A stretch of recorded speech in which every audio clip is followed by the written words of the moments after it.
What's up, my friends? This is Kevin from Audiobooks All Day, and I'm here to wish you all a happy 2020. But with the beginning of 2020, we have the end of 2019, and 2019 was a great year for audiobooks. So I thought today, why don't I share with you my top 10 audiobooks from 2019? Let's go! Oh, let's go. So every time I talk about books with somebody, they always ask, "Oh, if you read so many books, what's your favorite book? What are your favorite books? What have been your favorite books this year? What book should I read next?" There are a lot of questions about books.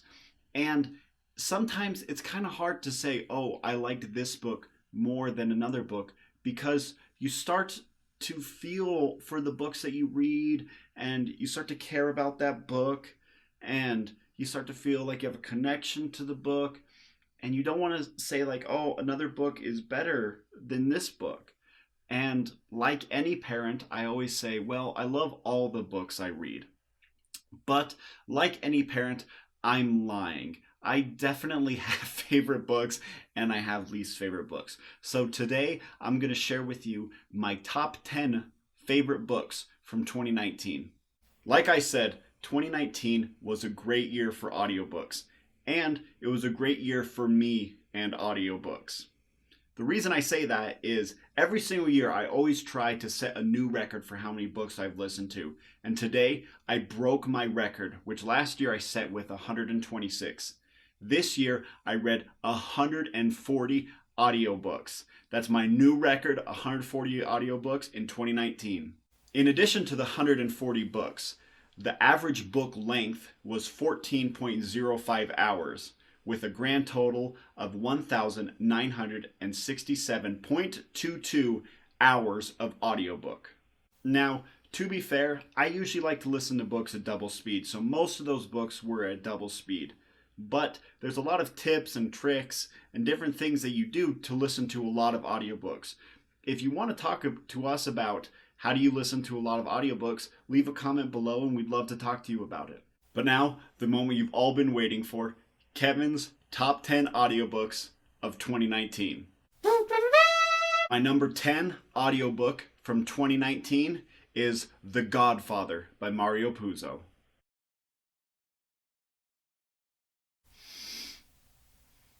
You come to me on the day of my daughter's wedding to ask me for a favor. Yes, that Godfather. The Godfather is one of my favorite movies of all time. I honestly think it's a masterpiece. And I found out that it was a book before, so I had to read the book. And let me tell you, I loved it. The story of The Godfather, the movie, really closely follows the book, but there's a lot of extra information that you get from the book that they just don't have time to put in the movie. I would highly recommend The Godfather. My number 9 book for 2019 was The Stand by Stephen King. Now, my first introduction to Stephen King was not through his books, but rather through his movies. As I was a kid, I would go over to my friend's house where we would watch all the movies that my parents didn't want us to watch. One of the movies we watched was It. And it's the old It, the one where the shower heads come out and you can see the people moving the poles, and it's really not that scary. Well, I was 6 and it scared the crap out of me, and to this day I am terrified of clowns.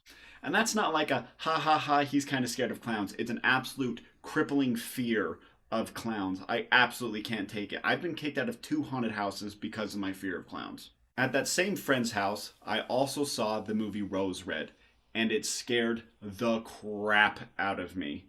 And it was a TV movie, so it was really long, and it was over several days. And when I saw the first part with my friend, I came home and I told my mom about it, and I expected my mom to give me a big hug and tell me about it, and she said, "Oh, how did you like it? Let's watch the second episode right now," because she had it.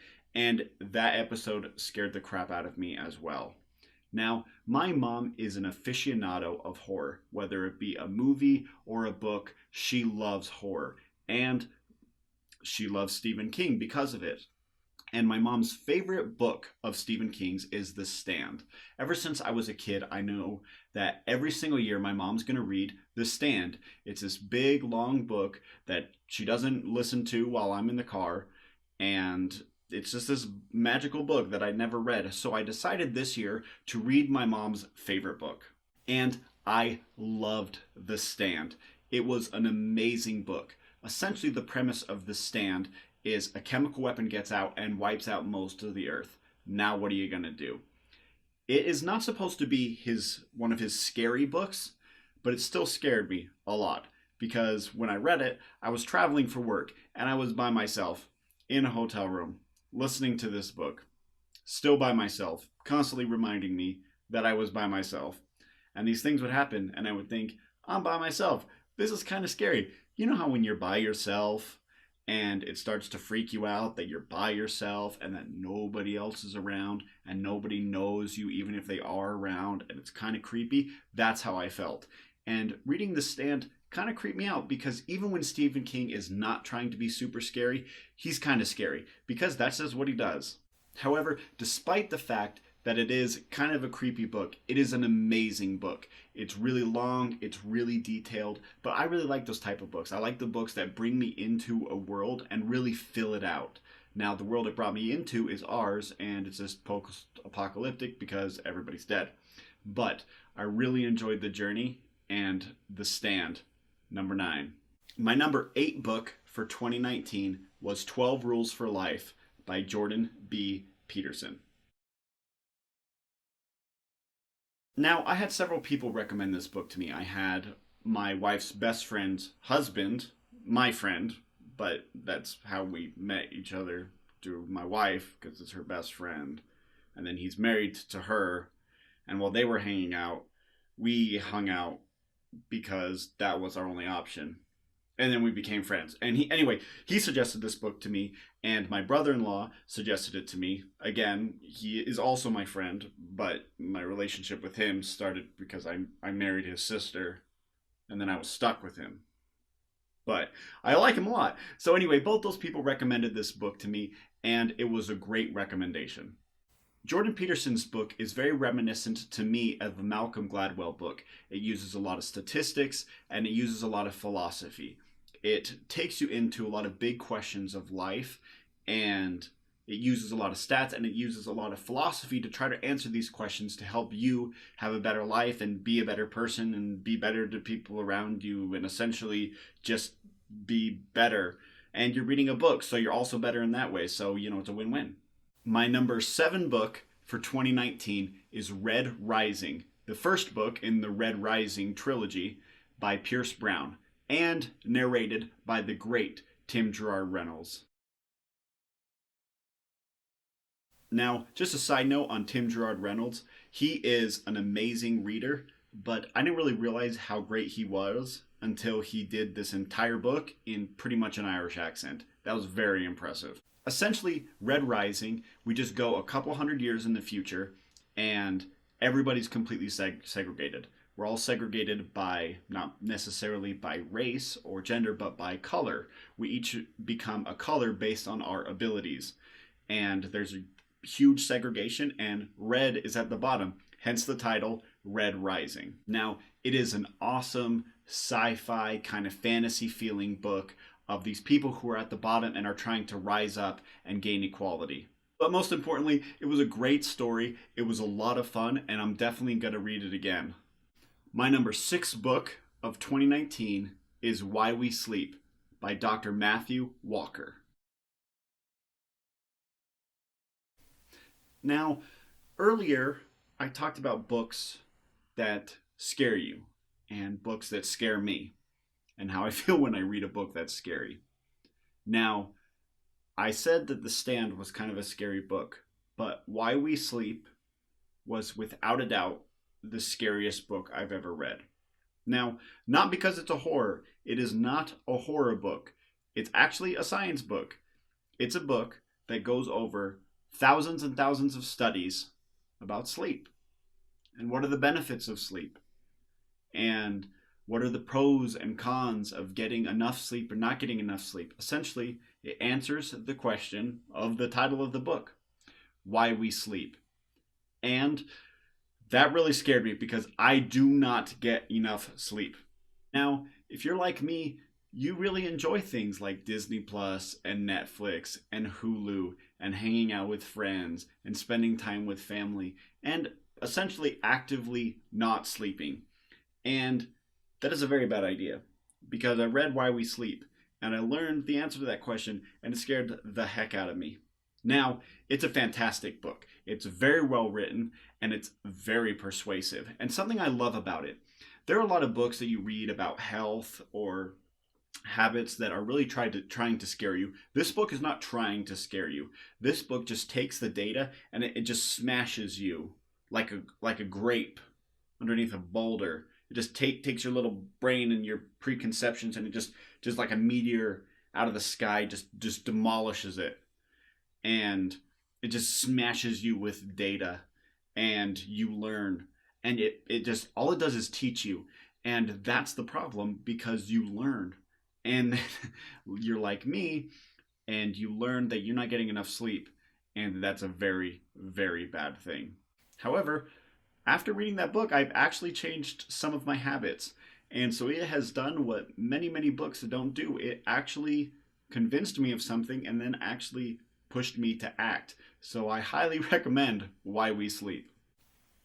My number 5 book for 2019 was The Quest: Security, Energy, and the Remaking of the Modern World by Daniel Yergin. Now, I first learned about The Quest from a recommendation from a friend, which getting recommendations from friends are a really great way to find new books to read. And that's a little bit of what we're trying to accomplish here at Audiobooks All Day, to recommend books to you guys so that you can find out what to read next or to tell you what books to not waste your time on. But anyway, The Quest is a book that's essentially about energy and the implications of energy in the modern world. And when I say energy, I mean coal, liquid natural gas, oil, solar, hydro, nuclear, all of it. It takes all the different types of energies and it walks through them and it explains their purpose in the modern world. It is a fascinating book. When it first got recommended to me, I didn't think it sounded that interesting, but it is a fascinating book. I learned a ton, and I really learned that energy is such an integral part to the security of ours or any nation, and also is a critical point of pretty much all politics. So whether you are pro-nuclear, against nuclear, you don't know what to think, or you're just pro or against any other type of energy, read The Quest because it's a really objective way of looking at energy. I think it does a really good job looking at both sides of the argument. At different times you feel like, oh, it's kind of this side and other times this side, but generally it is a very fair book. And that's one of the things I appreciate most about it because energy is a very politically charged topic. And it's really nice to have somebody just give you the facts, and it's a very good book for that, so I highly recommend The Quest. My number 4 book of 2019 is The Millionaire Next Door. Now, I had The Millionaire Next Door recommended to me by both my dad and my father-in-law, which are two sources that when they recommend something, you really should do it. But it was an amazing book. Now, by profession, I'm an accountant. I'm a public accountant and I work at a CPA firm. So I think about money a lot. In fact, that is my job, to think about money and other people's money and what money is doing and how to track that money and how to verify that money. That's my job, is money. And reading a book about The Millionaire Next Door is just super interesting because I'm very much looking at corporate side and what is money doing and auditing, but to think about money, to take it out of work and think about it personally. What are my money goals? What are the things that I want to accomplish with money? It's really, really fascinating, and I think it's super interesting. Essentially, what The Millionaire Next Door is, it's the conclusions from a bunch of studies that several researchers did on millionaires. Who are millionaires? And they found a bunch of commonalities between millionaires, specifically first generation millionaires. So people who, they weren't born millionaires, they weren't born rich, but they became millionaires in their lifetime.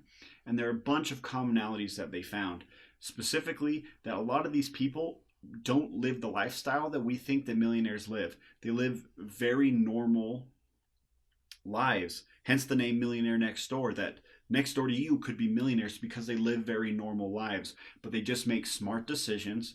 They don't spend a lot of money. They're very frugal. They're smart. They have a budget.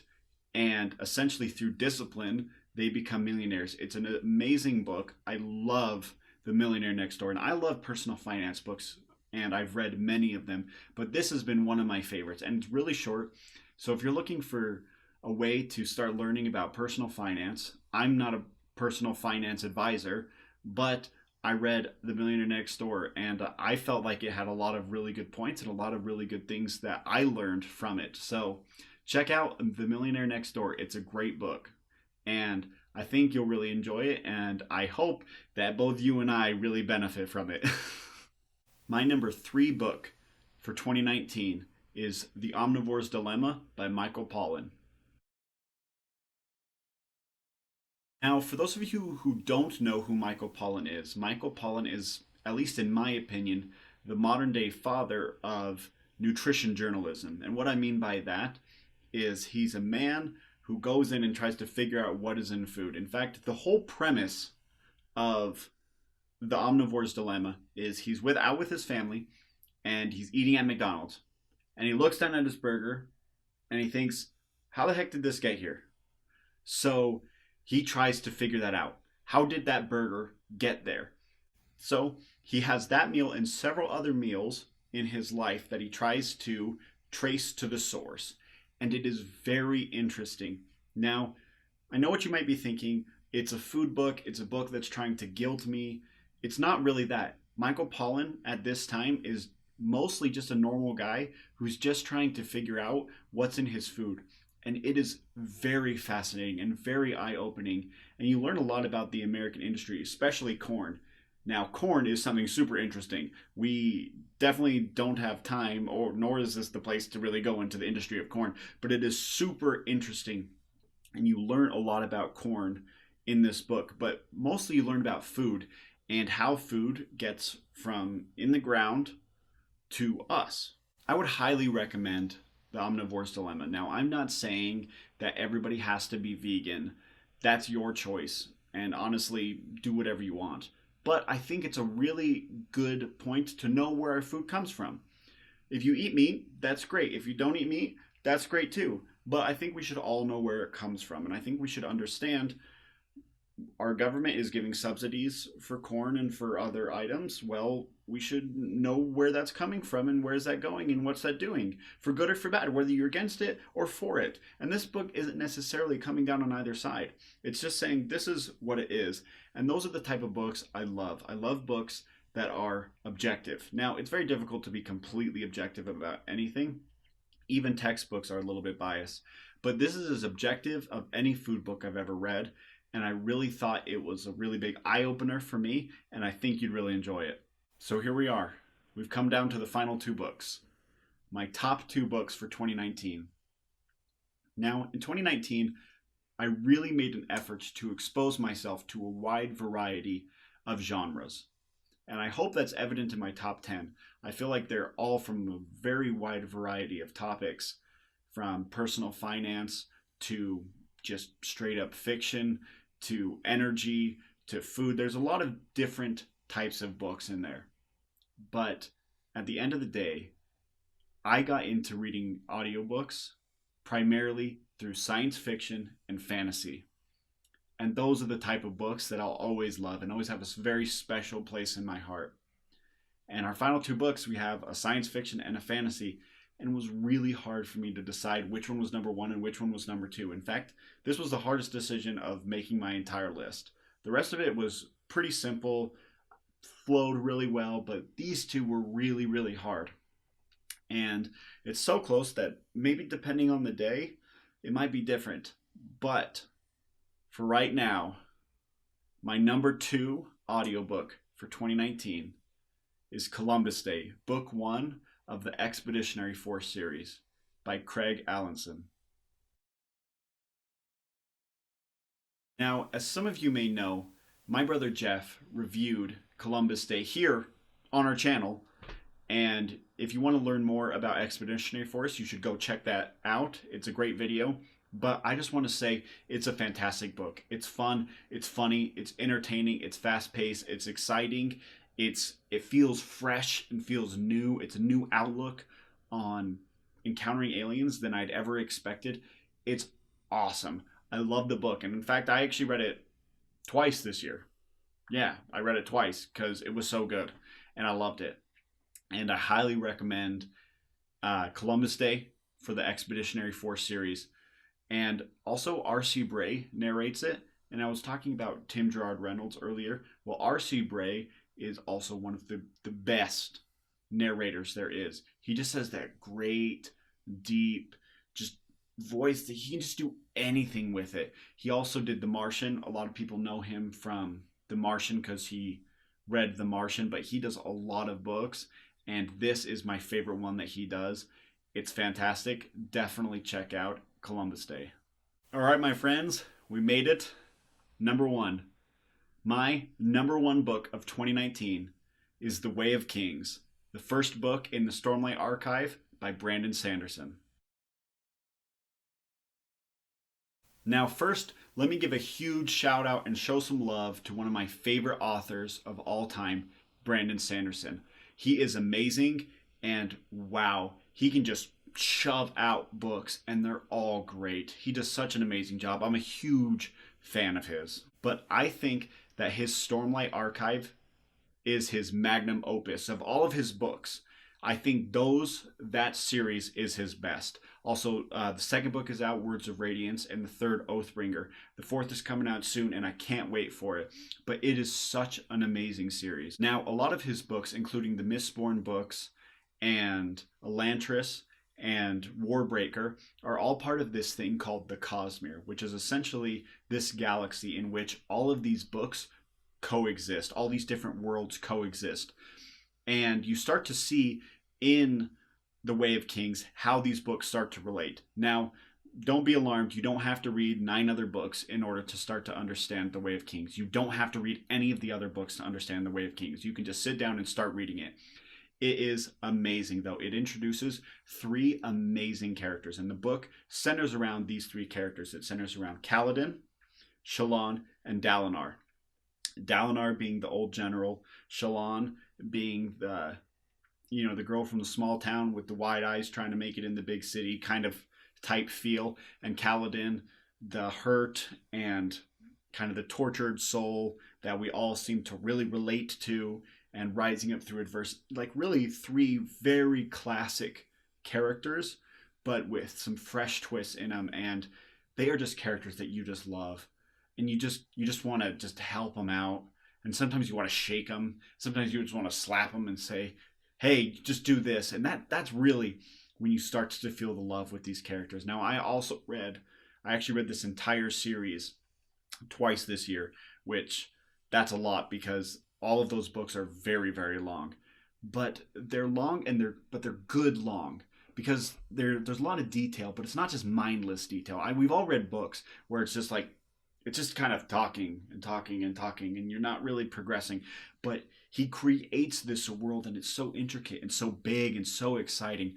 Brandon Sanderson does such an amazing job bringing you into the world of Kaladin and Shallan and Dalinar, and that's why it is my number 1 book of 2019. Well, like I said in the very beginning, I listened to 140 books this year.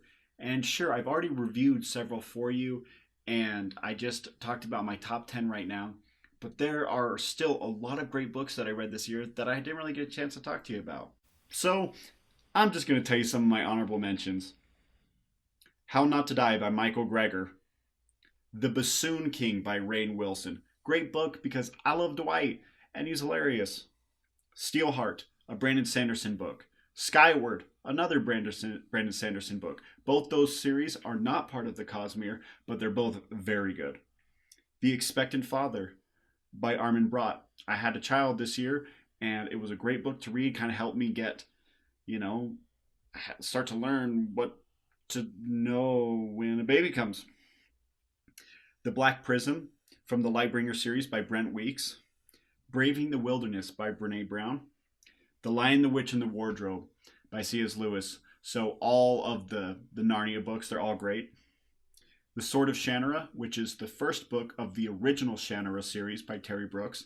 An amazing book and a really great place to start if you're getting into fantasy. They're kind of those fantasy books that really were a catalyst for what a lot of modern day fantasy is. The 7 Principles of Making Marriage Work by Dr. John Gottman. Now, I actually got to see John Gottman at,